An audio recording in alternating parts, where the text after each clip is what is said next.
দুষ্কৃতীরা চলবে না, চলছে না, খাতড়া এলাকায় দুষ্কৃতীরা হতে দেব না, দিচ্ছি না, দেব না। টাকা দিয়ে মা বলে নির্যাতনা চক্রান্তকারীদের জানাই ধিক্কার। টাকা দিয়ে মা বলে নির্যাতনা চক্রান্তকারীদের জানাই ধিক্কার। হয়তো প্রতিবাদ করতে পারি না বা আমরা হয়তো বাইরে এতটা সেভাবে গড়ে উঠতে পারি না বলে হয়তো আদিবাসী মহিলাদের উপরে এই নির্যাতন হচ্ছে চারিদিকে এবং দিকে দিকে রাজ্যে এবং স্টেটে ছড়িয়ে যাচ্ছে। তো আজকে আমরা আমাদের এই প্রতিবাদী মিছিল, আজকে আমাদের এই যে ধিক্কার মিছিলটা শুধু সতর্কবাণী হিসেবে আমরা দিতে চাই। সমস্ত জাতি নির্বিশেষে আমরা একত্রিত হয়ে আসছে যে ধিক্কার মিছিলটা করেছি। এখানে শুধু আজকে আদিবাসী মহিলাদের নির্যাতন বা সংগ্রাম বাঁচানোর জন্য নয়, এটা হচ্ছে সমগ্র নারী জাতির সম্মান রক্ষার জন্য আমরা একত্রিত হয়েছি। আজকে আদিবাসী মহিলার উপরে হয়েছে, কালকে যে অন্যান্য জাতির উপরে অন্যান্য মহিলাদের উপরে হবে না, তাকে নিশ্চিন্তি দিতে পারবো। আর আমরা আজকে দিনে মহিলারা ৭৭তম স্বাধীনতা আগামী দিনে পতাকা উঠবে, দিকে দিকে প্রচার হবে যে উন্নয়ন উন্নয়ন বা আমাদের সমাজ এগিয়ে চলেছে, আমাদের ভারতবর্ষে উন্নয়ন ছুটতে বলছে। কিন্তু কোথায় আজকে আমরা মহিলাদের সম্মান দ্বারা যদি সম্মান করতে না পারি, যেখানে পুরুষ জাতি সমগ্র জাতির জন্ম যেখানে মায়ের গর্ভ থেকে, সেই নারী জাতিকে যদি সম্মান আমরা না করতে পারি, তাহলে আমরা কোথায় মানুষ?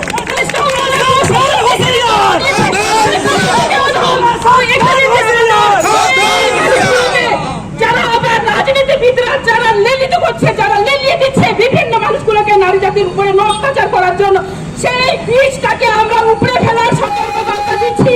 এই সতর্কবার্তা আজকে এইভাবে দিতে চাই সমগ্র খাতড়াবাসী এবং এলাকাবাসীকে। যদি এইরকম পরে কোনো ঘটনা ঘটে তাহলে আমরা কিন্তু চুপ থাকবো না। বাড়ি থেকে পর্যন্ত ইঁদুর থেকে গর্ত থেকে যেমন ইঁদুরকে টেনে বের করে আমরা হত্যা করতে পারি, সেইভাবে আমরা হত্যা করবো।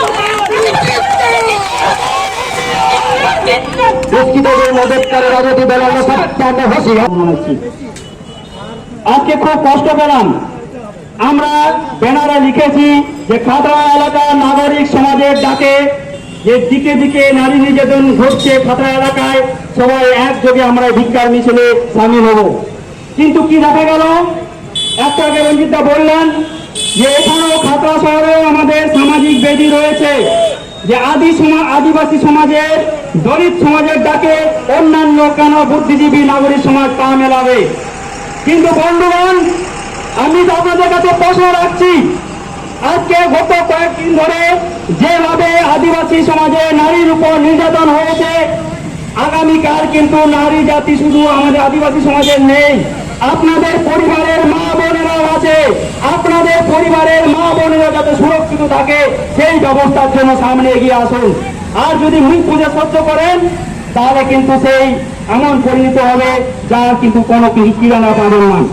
তার সঙ্গে সঙ্গে গত দুদিন ধরে খাতড়া এলাকায় যেভাবে নারী নির্যাতন ঘটেছে এবং তার জন্য খাতড়া শহরের যে কয়েকজন ব্যবসায়ীগণ, কয়েকজন রাজনীতিগণ যারা সেই নির্যাতনকারীকে প্রশ্রয় দিয়েছে, লঘু করার চেষ্টা করেছে, তাদেরকে প্রচন্ডভাবে হুঁশিয়ারি দিচ্ছি, যদি কোনোভাবে আমাদের আদিবাসী নারীকে হুমকি দেওয়া হয়, কেস ওঠাবার জন্য কোন রকমের প্রেসার ক্রিয়েট করা হয়, আমরা আদিবাসী সমাজ খাতড়া শহরের সেই সমস্ত ব্যবসাদার, সেই সমস্ত রাজনীতিবিদদের হাত কেটে দেবো, হাত কেটে দেবো আমরা।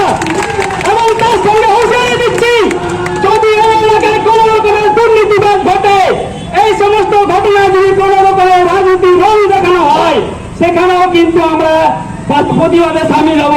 আমি বারবার আহ্বান করছি খাতড়া শহরের সমস্ত নাগরিক বৃন্দকে, আপনারা এগিয়ে আসুন। খাতড়া শহরে আমরা যে ভ্রাতৃত্বপূর্ণ ভাবে সহাবস্থান করছি, সেই ভ্রাতৃত্বপূর্ণ সহাবস্থানকে আপনারা বিঘ্নিত হতে দেবেন না। এই খাতড়া শহরের সম্প্রীতিকে নষ্ট হতে দেবেন না। আমাদের মধ্যে জাতি বিদ্বেষমূলক কোনো আচরণ করবেন না। কয়েকদিন আগে খাতড়া শহরের যে দুর্ঘটনা ঘটেছিল, সেখানে আমাদের আদিবাসী সমাজ এবং খাতড়া শহরের বাউরি সমাজের মধ্যে একটা দাঙ্গা লাগাবার চেষ্টা করা হচ্ছিল, যেখানে বলা হচ্ছে যে খাতড়া শহরের বাউরি সমাজ নাকি এই আদিবাসীদের বিরুদ্ধে রুখে দাঁড়াবে এবং সেই নির্যাতনকারীর পাশে দাঁড়াবে। রাজনীতিক দলরা সাবধান হুঁশিয়ার, রাজনীতিক দলরা সাবধান হুঁশিয়ার,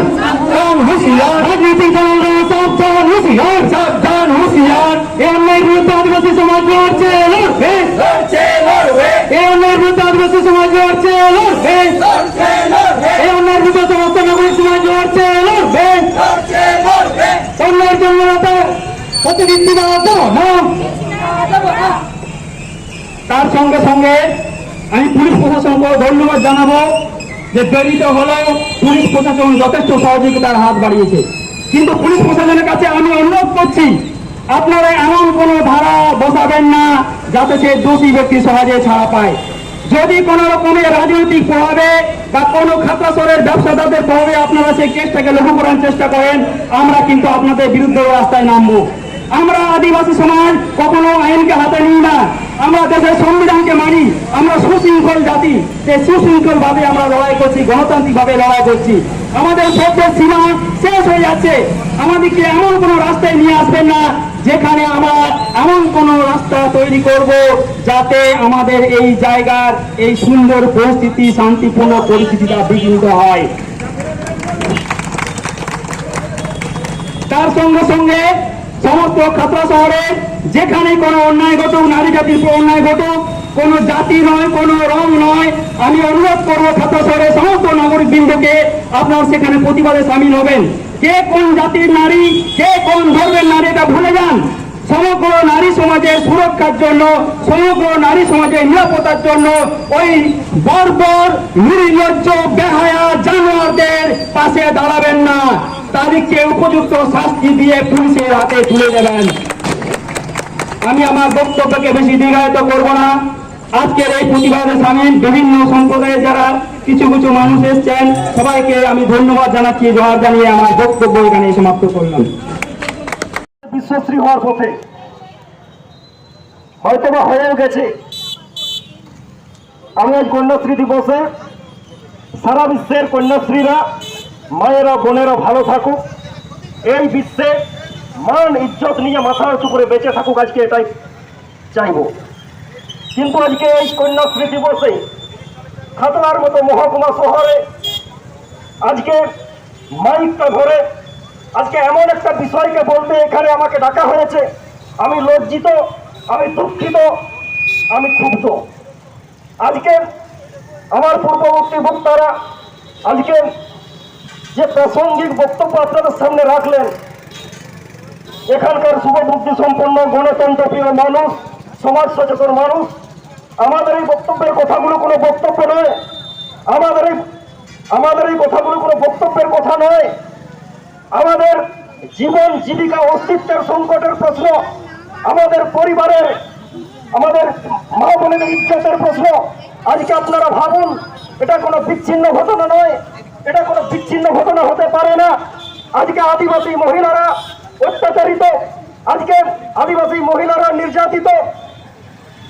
আপনারা জানেন, সমাজ যখন অসুস্থ হয়, সামাজিক ব্যবস্থা যখন অসুস্থ হয়, সমাজে যখন দুষ্কৃতি রাজ চলে, সমাজের বুকে যখন অস্বাভাবিক ঘটনা ঘটে, আর আমরা সচেতন মানুষরা, আমরা যারা সুস্থ আছি বলে মনে করি, আমরা যদি ওই দুষ্কৃতি রাজের অস্বাভাবিক কাজগুলোকে স্বাভাবিকভাবে বলতে চেষ্টা করি, দেখাও না দেখার ভান করি, এড়িয়ে চলি, মেনে চলি, মান্যতা দিয়ে চলি, ওই দুষ্কৃত রাজের অস্বাভাবিক কাজগুলো আগামী দিনে স্বাভাবিক হিসাবে প্রতিপন্ন হবে, যার ফলশ্রুতি আপনার বাড়ির মেয়ে, আপনার বাড়ির মহিলারা আজকে এই সমাজ ব্যবস্থায় সুস্থভাবে থাকতে পারবে কিনা, এটা আজকে বড় চ্যালেঞ্জ হয়ে দাঁড়িয়েছে। আজকে অবাক হয়ে যাবেন, খাতড়ার মতো মহকুমা শহর, এই খাতড়াতে অনেক আদিবাসী মহিলা নির্যাতিত হয়েছে। এই খাতড়া শহরের বুকে আদিবাসী মহিলাকে পুড়িয়ে দেওয়া হয়েছে, ইতিহাস তার সাক্ষী আছে।